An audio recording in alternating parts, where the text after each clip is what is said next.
नमस्कार। जैसा कि ये सेशन आज का आखिरी सेशन है और किसानों की बात जो दिन भर से हो रही थी, वो बात अधिकतर ऐसे लोग थे जो किसानी नहीं करते थे। खेत में खुद काम करने वाले किसान वह क्या अनुभव रखते हैं, कैसे काम कर रहे हैं और किस तरह से काम करते हुए उन्होंने खेती किसानी के क्षेत्र में एक नया मकाम हासिल किया, दूसरों के लिए प्रेरणा के स्रोत बने। आज उन्हीं किसानों में से चार सबसे सफल किसान हमारे इस मंच पर मौजूद हैं, किसान तक के मंच पर। और हम जिस तरह से अंजलि जी ने आपका परिचय कराया, तो हमारे साथ वेदेश्वरी शर्मा जी हैं। चूँकि नारी सम्मान को ध्यान में रखते हुए हम इस चर्चा की शुरुआत आपसे ही करेंगे मैम। और जिस तरह से आप बस्तर संभाग में, जो कि एक बहुत ही चैलेंजिंग एरिया माना जाता है, एक ऐसा इलाका जो कि चुनौती भरा है, वहाँ आप लंबे समय से खेती के लिए काम कर रही हैं। सबसे पहला जो जैसे कि इस समय पूरे देश में एफपीओ को लेकर बात की जा रही है, आपने एक सफल तरीके से एफपीओ का संचालन काफ़ी लंबे समय तक किया और उसके बाद किसानों को उससे जोड़ा। आपका ये अनुभव कैसा रहा और एफपीओ को लेकर कि आपको एफपीओ को लेकर आगे बढ़ना है, यह आपके लिए एक बहुत ही सार्थक चीज़ हो सकती है, इस चीज़ की समझ कहाँ से आपको मिली और कैसे आपने इसको फिर डेवलप किया? जी, समस्त किसानगणों को नमस्कार मेरा। और मैं बस्तर कोंडागांव जिला से बात कर रही हूँ। मैं एक किसान हूँ और हम लोगों ने एफपीओ का शुरुआत 2017 में किया। हमको विभाग के माध्यम से जानकारी मिली, उद्यानिकी विभाग के माध्यम से जानकारी मिली और एक दो मीटिंग भी हमने उसमें मीटिंग में भी हम शामिल हुए, उससे जानकारी मिली। तो मैंने उसको फिर यूट्यूब के माध्यम से, गूगल के माध्यम से मैंने अध्ययन किया और ब्रोशर के माध्यम से उसको जानने की कोशिश की कि विभाग से ब्रोशर भी लिया हमने, उसमें जानने की कोशिश की। तो मुझे बहुत अच्छा लगा ये योजना। और इस योजना के तहत हम सभी किसान जो किसानों को लाभ नहीं पहुंचती, जो गांव में जो शिक्षा के अभाव से जो किसान हैं और उनको लाभ नहीं पहुंच पाती उन तक किसी भी माध्यम से, या फिर वो जैसे जिला में हमारा विभाग का ऑफिस होता है, एग्रीकल्चर का हो गया, मत्स्य का हो गया या पशुपालन का हो गया, तो वो विभाग तक आने में झिझकते हैं उस गरीब किसान जो हमारे आदिवासी किसान हैं। तो उन तक एफपीओ के माध्यम से हम उनको जोड़ने का काम हमने किया और किसानों तक पूरे विभाग का जो उनके विभाग से जो उनको बेनिफिट मिलनी चाहिए वो विभाग के माध्यम से या किसानों तक हमने पहुंचाया। और ये योजना, जैसे आपने पूछा कि एफपीओ से हमको क्या, तो एफपीओ एक बहुत बड़ा समुद्र की तरह है जो किसानों के लिए, और हम तरह तरह की उससे लाभ ले सकते हैं। और किसानों की एकजुटता की वजह से हम कोई भी जो प्रोडक्ट उत्पादन कर रहे हैं उसकी मार्केटिंग हम एक राज्य से दूसरे राज्य ही क्यों, हम एक देश से दूसरे देश भी भेजा जा सकता है। जैसे हम लोगों के पास, पहले मैं उदाहरण के तौर पे बताऊंगी कि हमारे पास जैसे कोदो कुट की रागी मिलेट्स का था, तो एक किसान के पास अपने भर्री होता है, उसमें थोड़ा सा वो रागी लगाएगा और उसको मार्केट ढूंढने में तकलीफ हो जाती थी। अब हम लोग सारे किसान जितने भी मिलेट्स तैयार कर रहे हैं उन किसानों की हम लोग एक जगह पर इकट्ठा करवा करके हम ट्रकों से बल्क मात्रा में, जब हम किसी कंपनी या किसी जो रागी से बिस्किट बनाने वाले उद्योग हैं उनसे हम संपर्क कर सकते, तो हमको उचित मूल्य भी मिल जाता है और किसानों को घर बैठे वो अपना उसको दुकान भी, मतलब खरीदने वाले दुकानदार भी मिल जाते हैं। उसी तरह सब्जियों के लिए भी है सर। आपने जैसे सुगंधित धान को लेकर काफ़ी काम किया है और एक करीब शायद 700 या 800 किसानों का समूह भी आपके साथ जुड़ा हुआ है। तो सुगंधित धान, जो देसी किस्म की धान की किस्में हैं, उनको प्रिजर्व करना, उनका संरक्षण करना और लोगों तक एक अच्छी धान पहुंचाना, इसके लिए एफपीओ जो एक चेन के तौर पर बना, उसमें आपका अनुभव कैसा रहा अब तक और कितने साल से आप इस चीज़ को कर पाए? मैं पिछले 8 सालों से इसमें काम कर रही हूँ। सुगंधित धानों के पीछे मेरा एक सोच था कि हमारे जो देसी किस्म के जो धान हैं हमारे, वो धीरे धीरे विलुप्त होते जा रहे हैं और धड़ल्ले से हाइब्रिड धान का उत्पादन भी ज़्यादा होता है किसानों को और दुकानों में मिल जा रहा है। तो देसी किस्म के धान का थोड़ा सा उसके एवज में थोड़ा उत्पादन कम होता है। जैसे हम लोगों को बासा भोग की बात करें तो बासा भोग का धान का उत्पादन थोड़ा कम होता है। हाइब्रिड लगाते हैं 64-44 या अदर कोई चीज़ लगाते हैं तो उसका उत्पादन उनको किसानों को ज़्यादा होता है और उनको तो बेचना होता है मंडी में या अपने सोसाइटी में, तो उनको पैसा चाहिए। तो हम लोगों ने उसको किसानों को इस तरह से मोटिवेट किया कि सुगंधित धान की अगर आप चावल निकाल करके सेल करते हैं तो आपको उसका मूल्य भी आपको ज़्यादा मिलेगा।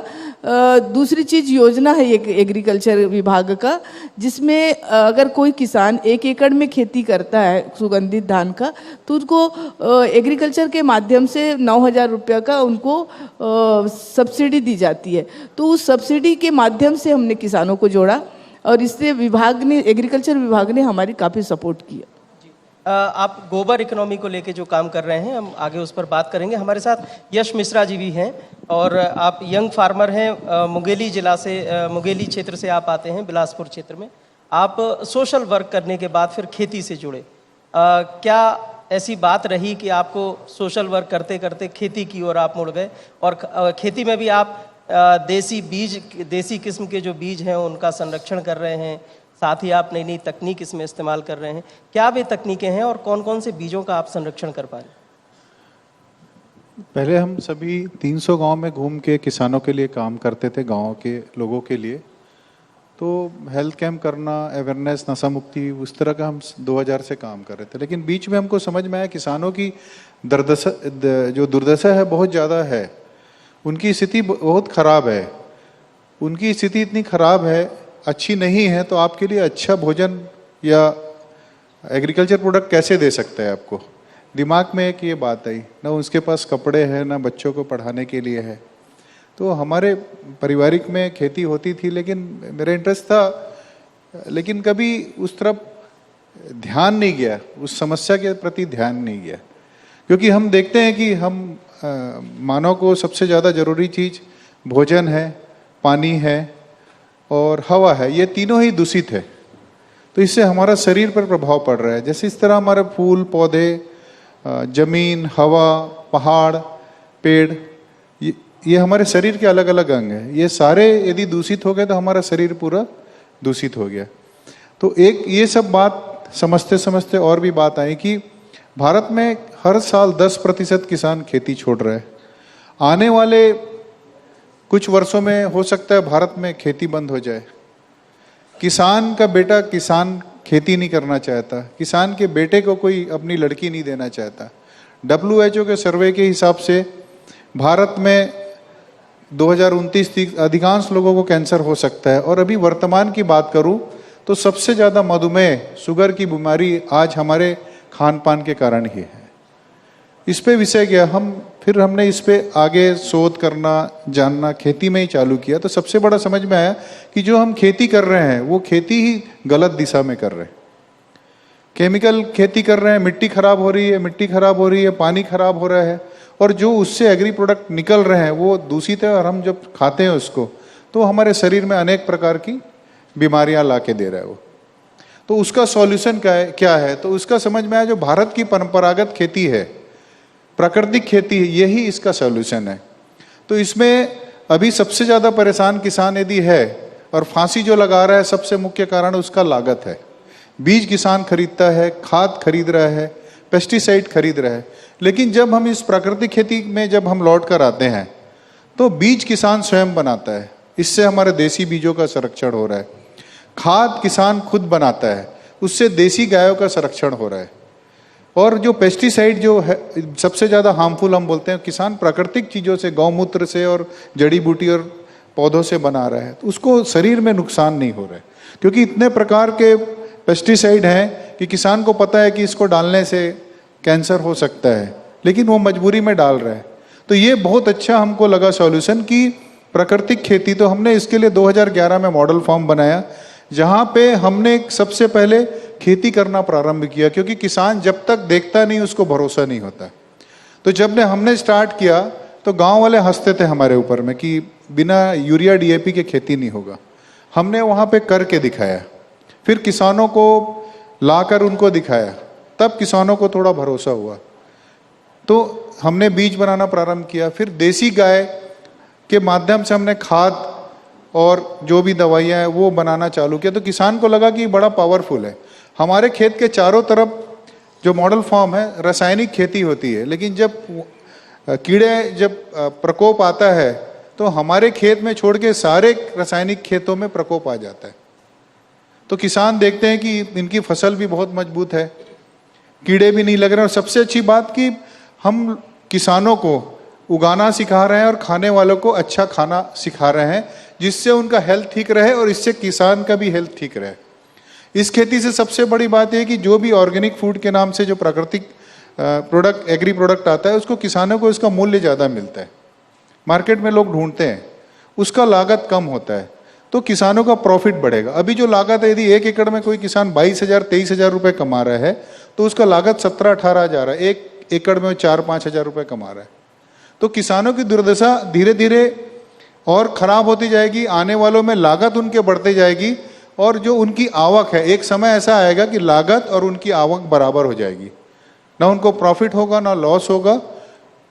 ये इस स्थिति पे पहुंच जाएंगे तो किसान ऑलरेडी खेती छोड़ेगा।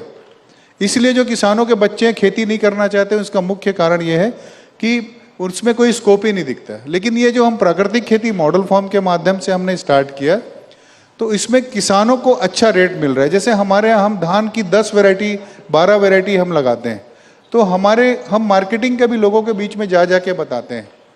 तो वो सारा हमारा जो धान हम चावल के रूप में देते हैं, इतना सुगंधित है कि जो एक व्यक्ति एक बार लेके जाता है 10-12 लोग को बोलता है। प्राकृतिक खेती की वो ताकत है, खुशबू है, उसमें स्वाद है। तो जितने भी प्रकार के इसमें हम, चाहे सब्जियां हो, चाहे दाल हो, चाहे चावल हो, चाहे गेहूं हो, हम मिलेट्स पे भी काम करते हैं, उसका क्वालिटी स्वाद अलग रहता है। इसमें डिमांड काफ़ी अच्छी बढ़ रही है, और किसानों को जो चीज़ मार्केट में 30 रुपये 40 रुपये का बिकता है, वो मूल्य उसको 60-70 रुपये मिल रही है। यश जी, जैसे कि आपने बताया कि जो खेती की लागत है वो समय के साथ बिल्कुल बराबर के लेवल पर आती जा रही है, मुनाफा और उस दोनों चीज़ें बराबर हो रही। आप मिलेट्स पर भी काम कर रहे हैं, बीजों को लेकर भी कर रहे हैं, धान को लेकर भी कर रहे हैं। प्राकृतिक खेती आप सभी लोग, जितना मुझे बताया गया और मैं जान पा रहा हूँ, सभी लोग प्राकृतिक खेती कर रहे हैं। सबसे बड़ा जो संकट आ रहा है वो मार्केट को लेकर आ रहा है। प्रोडक्ट किसान अपना कहाँ ले जाके बेचे, तो उसका सोल्यूशन आपने चूंकि मैनेजमेंट की पढ़ाई भी की है, तो क्या आप इन सारी चीज़ों के समाधान को देखते हुए मार्केट की जो एक सबसे बड़ी समस्या है, उसके लिए कौन सा ऐसा नया तरीका अपना रहे हैं जो बाकी के किसानों को के लिए भी एक उसको फॉलो करने के लिए एक नया रास्ता दिखाता हो? क्योंकि हमारे यहाँ का जो किसान है बड़ा शर्मीला किसान है, वो उसको अपनी कला नहीं है कि मार्केटिंग कैसे करना है। हम कहीं भी जाते हैं, आज मैं यहाँ पे भी आया हूँ तो मैं बीज, धान, सारी चीज़ें ले गया, उसके बारे में मैं बताता हूँ। तो हम जहाँ भी खड़े रहते हैं लोगों को बोलते हैं, यदि 20 लोग भी हैं तो 10-5 लोग उसमें से खरीदार हो जाते हैं। तो सबसे बड़ा है कि आप किसान के अंदर मार्केटिंग डेवलप करना पड़ेगा। किसानों के साथ सबसे बड़ा प्रॉब्लम क्या होता है, उत्पादन कर देगा, सरकार की तरफ देखेगा कि सरकार खरीद ले, तो उसको उचित मूल्य कहीं से नहीं मिलेगा। पुराने समय आप जाएंगे तो फसल कटने के बाद उनके स्टोर में फसल आती थी, किसान आवश्यकता अनुसार उसको पैसे के आवश्यकता अनुसार बेचता था। तो जैसे आज 20 रुपये मिल रहा है, सबकी फसल है, लेकिन कुछ समय के बाद वो बेचेगा तो 25 रुपये 30 रुपये मिलता था, और धीरे धीरे करके उसका घर का खर्चा भी चलता था उसमें। जैसे हमने गाय की बात की कि देसी गाय क्यों जरूरी है, जैसे हम देसी गाय के गोबर और गौमूत्र, दूध से के प्रति हमारा कोई झुकाव नहीं। गोबर गौमूत्र से हम खेती करते हैं और बहुत शानदार खेती होती है। हम लाइव भी लोगों को दिखाते हैं, जाके हम लोगों को आमंत्रित करते हैं अपने मॉडल फार्म में, आके आप देखिए कि मैं जो बोल रहा हूँ वो सच है कि नहीं। जैसे हम हल्दी की खेती करते हैं, हम जब हल्दी लेके आए थे उसमें 1% कॉर्कोरियम परसेंटेज था। आज में जो हल्दी है वो 4% के आसपास वो जाएगी, और आने वाले टाइम में हम 7.5 क्रॉस करेंगे तो उस हल्दी की कीमत 10,000 रुपये प्रति किलो से ज़्यादा हो जाएगी। तो किसानों को एजुकेटेड होना भी बहुत ज़रूरी है। यदि किसान एजुकेटेड होकर, जागरूक होकर काम करेगा तो किसान आत्मनिर्भर हो जाएगा। जैसे हमारे यहाँ देखिए, हम धान भी लगाते हैं, गेहूं भी लगाते हैं, दाल भी लगा रहे हैं, हल्दी भी लगा रहे हैं, और मिलेट्स की बहुत वैरायटीज हम लगा रहे हैं, हमारे पास फ्रूट्स प्लांट भी है पूरे देसी। तो जो भी लोग आते हैं वहाँ पे तो वो कुछ ना कुछ परचेस करके ले जाते हैं, तो इससे वहाँ मॉडल फार्म से भी हमारे जो खर्चे हैं वो निकल रहे हैं, और एक्स्ट्रा इनकम भी हमारी हर साल हम कुछ कुछ नया ला रहे हैं, इनकम बढ़ते जा रही है। जैसे देसी गाय का गोबर हमारा बचता है तो हम उसके कंडे बनाते हैं। गांव में हम अग्निहोत्रा होमा का जो पुरातन समय में ऋषि के सेव के समय में चलता था, तो कंडे हमारे बिकते हैं। हम पैकेट बना के छोटे बिस्किट कुकीज के साइज के कंडे बेचते हैं। हम खाद बनाते हैं, जीवामृत, घना जीवामृत, उस खाद को भी हम बेचते हैं। बहुत सारे हम मच्छर मारने का, कॉकरोच मारने का, इस तरह की प्राकृतिक चीज़ों से हम बनाते हैं जिससे वो बिकता है। तो इसलिए किसान धीरे धीरे आत्मनिर्भर हो जाएगा। हम इसीलिए सभी किसानों को ट्रेनिंग देते हैं, प्रशिक्षण देते हैं कि आप आइए, सीखिए, समझिए और करिए। और जो भी उनका उत्पादन होता है हम उनको सेल करने में मदद करते हैं, यदि वो 100% प्राकृतिक खेती करते हैं। प्राकृतिक खेती करते हुए किस तरह से मार्केटिंग को, अपने उपज को बेचने में, उसका सही कीमत लेने में क्या कुछ तरीके अपनाएं, इसको लेकर जो आप लोग काम कर रहे हैं छत्तीसगढ़ में, सच में मुझे खुद भी ये महसूस हुआ कि किसान बहुत प्रोग्रेसिव तरीके से यहाँ काम कर रहे हैं। हमारे साथ रोहित पटेल जी भी हैं। रोहित जी, आपने बहुत ही नए तरीके से कुछ ऐसे प्रोडक्ट बनाए हैं प्राकृतिक खेती को लेकर, जो किसानों के मन में बड़े सवाल खड़े करते थे कि हम प्राकृतिक खेती कैसे करें। आपने जिस तरह से फॉस्फेट को लेकर या कार्बोनेट को लेकर, मट्ठे के छाछ से जो प्रोडक्ट बनाए हैं, खेती में जो नए और अभिनव प्रयोग आप कर रहे हैं, पहले तो हमको ये बताएं कि इसकी जानकारी, इसका ज्ञान आपको कैसे मिला? कहीं आप ट्रेनिंग लेते हैं या कि आप खुद अपने प्रयोग तक करते हैं अपने तरीके से, और दूसरे किसानों तक इन चीज़ों को कैसे पहुंचा पाते हैं? सभी मित्रों को प्रणाम। सर, क्या है कि कृषि विज्ञान केंद्र के सहायता भी कुछ हुआ, और सब जो हम लोगों का प्रोग्रेसिव फार्मर ग्रुप मिला है, तो बहुत से किसान मुझसे मतलब जुड़ा हुआ हूँ। तो सर अभी सबसे ज़्यादा समस्या है वो माहू का है। जैसे माहू जो धान में लगता है ना, तो वो तो मतलब किसान लोग परेशान हो जाते हैं, कई हज़ार की दवाई में ठीक नहीं होता। लेकिन छाछ इस टाइप का काम करता है, जैसे 22 दिन पुरानी छाछ हो गया, उसमें आप डाल दीजिए ताम्रपात, 22 दिन बाद वो क्या है, ताम्रपात का गुण आ जाता है उसमें, तो पैराऑक्सीक्लोराइड बन जाता है, कॉपर ऑक्सीक्लोराइड। तो मतलब केवल 2 बार सींचने से माहू मतलब पूरा ख़त्म हो जाता है। और उसमें क्या है, लैक्टिक बेसिलस रहता है सर, तो उसे मतलब ग्रोथ प्रमोट का भी काम करता है। और दूसरी बात पूछा कि रॉक फास्फेट से भी, और अपना लकड़ी का बुरादा सर मेरे पास बायोगैस स्लरी, यदि आपके पास गाय है और गोबर है तो गोबर का सही उपयोग सर बायोगैस से होता है। तो इस स्लरी से 25% मतलब आपका लकड़ी का बुरादा हो गया, 75% स्लरी हो गया उससे। और मेरे पास सर गो कृपामृतम करके एक बहुत बढ़िया मतलब डीकम्पोजर से बढ़िया कल्चर है मेरे पास। सब किसान, ऐसे 500 किसान को बांटा हूँ मैं। तो सर हम बायोगैस में पानी की जगह वो डाल देते हैं सर, तो बहुत पावरफुल खाद बनता है सर। इतने समय में ये डिकम्पोज कर देता है? बैक्टीरिया है, क्या है ये, इसके बारे में, इसकी क्या, ये जो आप गोपामृत बता रहे हैं, ये कैसे काम करता है और किस तरह से ये जो है आपके जो भी कचरा है या वेस्ट है खेत का, उसको खाद में कन्वर्ट कैसे करता है ये? सर इसमें तो मतलब 60 का से ऊपर बैक्टीरिया सर, NPK का सब्स्टिट्यूट है सर वो तो जैसे मतलब कई किसान भाई बोलते हैं कि हमारे पास गाय नहीं है और कैसे जैविक खेती करे, तो यदि आपके पास गौ कृपामृतम है तो मतलब उससे भी कर सकते हैं सर आप। लेकिन गोबर गौमूत्र बहुत ही जरूरी है खेत के लिए। और वो कल्चर है सर, वो तो मतलब देसी गाय के गोबर से ही बना हुआ है सर, वो वैज्ञानिक लोग निकाले हैं, तो डीकम्पोजर से बढ़िया है सर वो।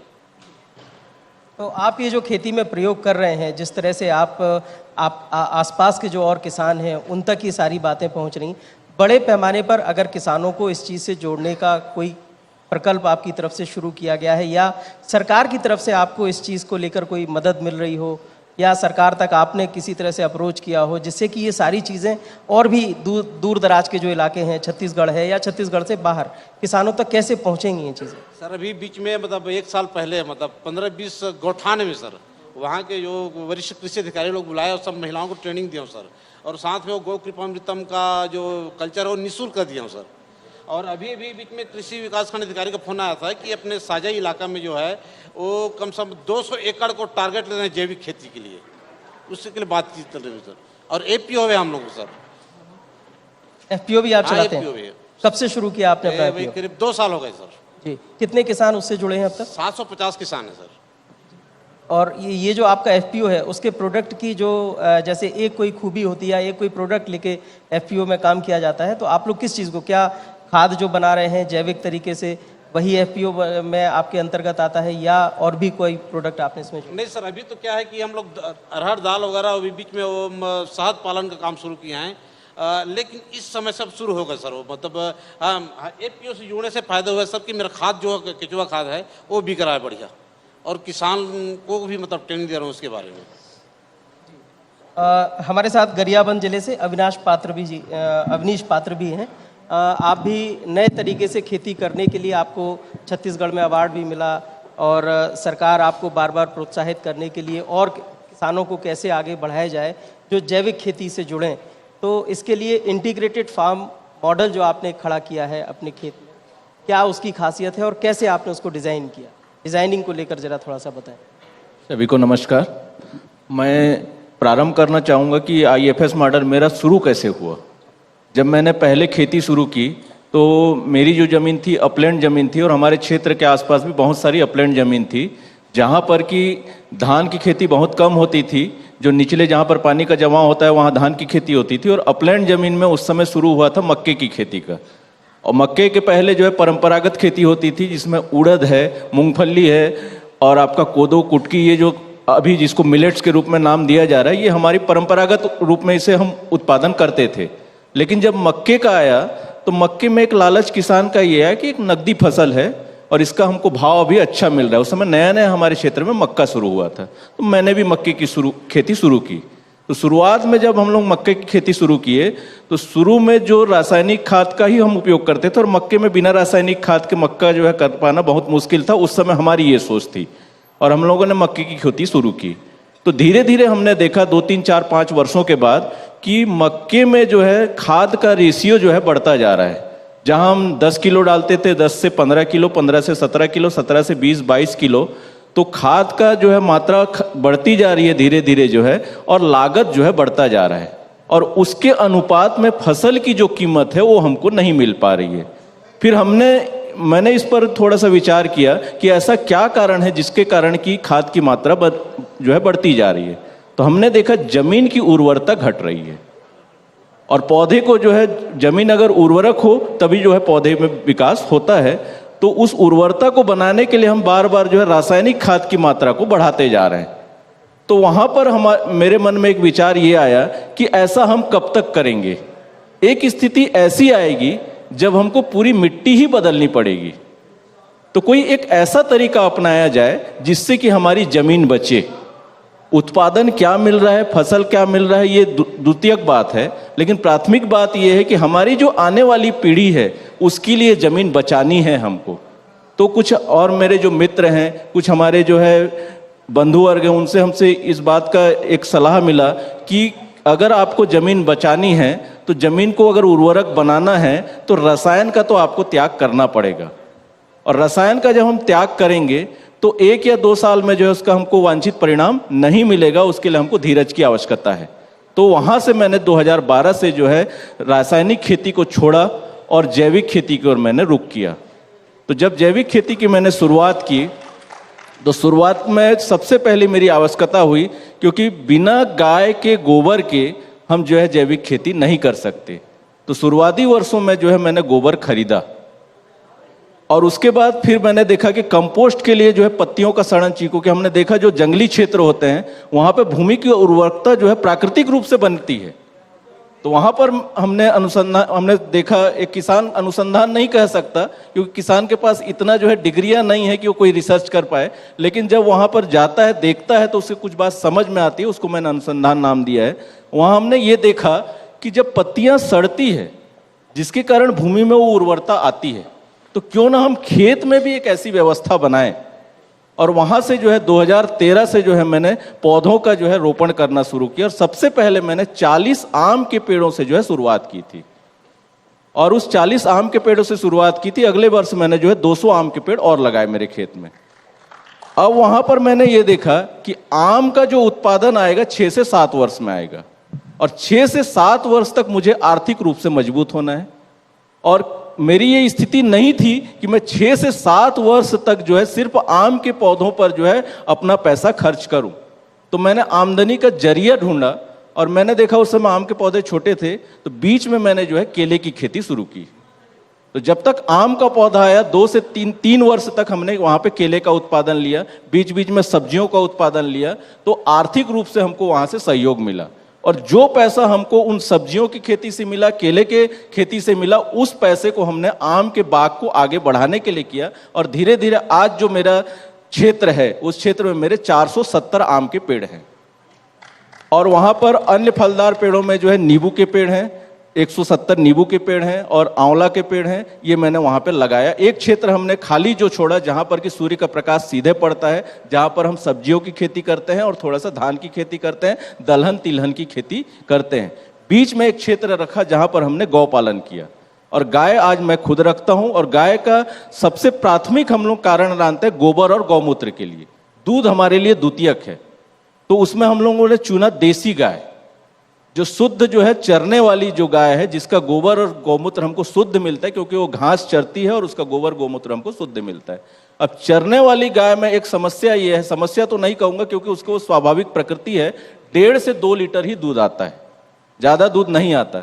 अब वो 6 से 7 लीटर 8 लीटर 10 लीटर जो दूध होता है, इसको अगर मैं बाजार बेचने जाता हूं तो जितने का दूध नहीं है उतना का मेरा जो है लागत आता है। तो उसका उपाय हमने ये किया, हम दूध नहीं बेचेंगे, हम जो है दूध के उत्पाद बेचेंगे। दूध अगर बेचेंगे तो रोज का हमारा टेंशन है, क्योंकि दूध अगर आपने बंधवा लिया तो सवेरे 7 बजे आपको दूध चाहिए और हमको एक व्यक्ति रखना पड़ेगा जो 7 बजे आपको दूध पहुंचा के देगा। तो विकल्प देखा हमने, इसका उत्पाद बनाया। तो जिस दिन 15 लीटर दूध आया तो भी उत्पाद बनेगा, 10 लीटर आया तो भी उत्पाद बनेगा। और उत्पाद के रूप में हमने दही और पनीर को चुना। तो दही और पनीर को चुनने से एक फायदा ये मिला कि मलाई हमको मिला और उस मलाई का हमने घी बनाया। और घी जो है एक आधार के रूप में हमको मिला, घी भी हमारा बिकने लगा। जो लोग इस घी को खाए उनको जो है एक अलग स्वाद मिला, क्योंकि एक नेचुरल है और एक हमको आय का जरिया लिया। तो गाय हमको ऐसा नहीं लगा कि गौ माता ने हमको फ्री में कोई चीज दिया, हमने उसकी सेवा की और दूध दही और घी से उसका लागत हमको निकल गया, जो चारा और चरवाहे का। तो गोबर और गौमूत्र, जो गोबर हम खरीदते थे कंपोस्ट के लिए, वो गोबर हमको ऐसा लगे कि अब हमें फ्री में प्राप्त हो रहा है। और उस गोबर से हमने जो है खेती करनी प्रारंभ की और वहां से हमारी जैविक खेती की शुरुआत हुई। और धीरे धीरे जो है 4-5 सालों में जो है हम थोड़े से आत्मनिर्भर बने कि हमारे पास खाद हो गया। उसके बाद धीरे धीरे सब्जियों का उत्पादन शुरू किया, फलों का जो है उत्पादन शुरू किया और गोबर के सहायता से जो है हमने कंपोस्ट बनाना शुरू किया। उसके बाद एक समस्या आती है कि कीट का नियंत्रण कैसे किया जाए। तो कीट के नियंत्रण के लिए जो है हमने कुछ जो है गौमूत्र से जो है कीटनाशक बनाना शुरू किया, जिसमें नीम की पत्तियां हैं, करंज की पत्तियां हैं, उनसे शुरू किया। फिर हमारे पास एक समस्या आई कि हम तो जैविक कर रहे हैं लेकिन हमारा पड़ोसी जैविक नहीं करता है, तो रसायन अगर आता है तो हम उसको कैसे करेंगे। और फिर दूसरी समस्या ये थी कि पानी का जमाव को भी हमको रोकना है। तो खेत के चारों ओर एक नाली नुमा हमने संरचना बनाई। आप अगर कभी आएंगे मेरे खेत में तो आपको देखने को मिलेगा, खेत के चारों ओर हमने एक नाली नुमा संरचना बनाई। तो ये नाली नुमा संरचना से हमको 2 फायदा हुआ। एक तो बाहरी जो पानी है बाहर चला जाता है, दूसरा एक उसका हमने स्तर ये रखा तो जल स्तर बनता है, उसमें हमेशा 2 से 2.5 फीट पानी जो है बरसात के बाद जो है जमा रहता है, जिसके कारण जल स्तर भी बनता है। तो एक तरह से अगर हम कहें आधुनिक भाषा में तो वाटर हार्वेस्टिंग सिस्टम भी डेवलप हुआ। तो हमारा बाहर का पानी भी बाहर चला जाता है और वो वहाँ पर जल का स्तर भी बना। और उसमें फिर दूसरा हमने ये काम किया कि नाली का जो जमीन बेकार जा रही है इसको हम करें क्या। तो नाली की मेड़ में नाली का ही मिट्टी लगा, तो मेड़ जो है खाली जा रही थी, उस मेड़ पे हमने जो है जो कंदी फसल है जिसमें कोचई है, जिमी कंद है, ये जितने भी है इन फसलों का जो है हम उत्पादन लेना शुरू किया। तो थोड़ा सा हमको आर्थिक रूप से भी मदद मिला। अब आगे सालों में जब आम के पेड़ बड़े हुए, अब केले की खेती तो नहीं कर सकते क्योंकि इसके छाया में उसके छाया में नहीं हो पाएगा, तब हमने विकल्प ढूंढा कि अब आम के बीच की जमीन खाली जा रही है तो इसको क्या करें हम। तो वहां पर हमने देखा कि छाया में कौन सी फसलें हो सकती हैं। तो छाया में होने वाली फसलें जैसे अदरक है, हल्दी है, इसका हमने उत्पादन किया। और उसको जो है उनसे बाजार में दिया, तो उससे कुछ हमको आर्थिक जो है आमदनी प्रारंभ होनी शुरू की। और इसके बाद कुछ और हम लोगों से जो है सलाह मिली, और हमने जो है औषधि फसलों की भी वहाँ पे, जैसे काली हल्दी है, वो भी जो है छाया में हो सकती है, और कुछ औषधि फसलों का मैंने संरक्षण का भी काम शुरू किया, क्योंकि कुछ ऐसी जड़ी बूटियां होती है जो कि अब विलुप्त होने की कगार पर है। जैसे आज आपका जो सारा काम, आपने जैसे कहा अनुसंधान, सच में आप अपने खेत में अनुसंधान ही कर रहे हैं, और जो डिग्री लेने वाले वैज्ञानिक हैं उनसे आप बहुत ही बेहतर तरीके से कर रहे हैं। यही पूरी गोबर इकोनॉमी जिसको हमने शुरू में कहा, और वेदेश्वरी जी जिस पर लंबे समय से काम भी कर रही हैं, ये सारी चीज़ें एक दूसरे से जुड़ी हुई हैं, ये श्रृंखला की तरह हैं। छत्तीसगढ़ में आकर एक नया अनुभव हुआ कि प्राकृतिक खेती को लेकर जिस तरह से किसान यहाँ पर जो काम कर रहे हैं, मैंने बहुत समय पहले एक बात कहीं पढ़ी थी और किसी ने मुझसे कहा भी था कि भारत संसार के उन विरले देशों में है जहाँ एग्रीकल्चर पढ़ने वाला एग्रीकल्चर करता नहीं, और एग्रीकल्चर करने वाले को एग्रीकल्चर पढ़ने को मिलता नहीं। लेकिन आप सब उन सब से बिल्कुल अलग हैं, और मेरी इस धारणा को और बाकी जो लोग भी इस बात को मानते होंगे उसको बदलने पर मजबूर कर दिया। आप सब पढ़े लिखे ही नहीं, वैज्ञानिक तरीके से खेती कर रहे हैं, और मुझे ऐसा कहने के लिए ये मैं विवश भी हूँ, और अंदर से एक बात निकल कर आ रही है कि छत्तीसगढ़ में किसानों का जो भविष्य है वह निश्चित रूप से बहुत ही उज्ज्वल है। समय की सीमाएँ हैं, उनकी मर्यादा को हमें पालन करना होगा, और इसके साथ ही हम इस चर्चा को यहीं पर आज विराम देंगे। आगे भी ये चर्चा जारी रहेगी। हम लोग विभिन्न माध्यमों से अलग अलग तरीके से आप सबसे जुड़े हुए हैं, तो आपकी बातें किसानों तक पहुंचेंगी। मुझे लगता है कि आज हम इस सेशन को यहीं समाप्त करते हैं। बहुत बहुत धन्यवाद। हम अनुरोध करेंगे हमारे टीम के मेंबर से, शैलेश जी, आरती आइए, और हमारे जो गेस्ट हैं उनको तुलसी का पौधा दीजिए।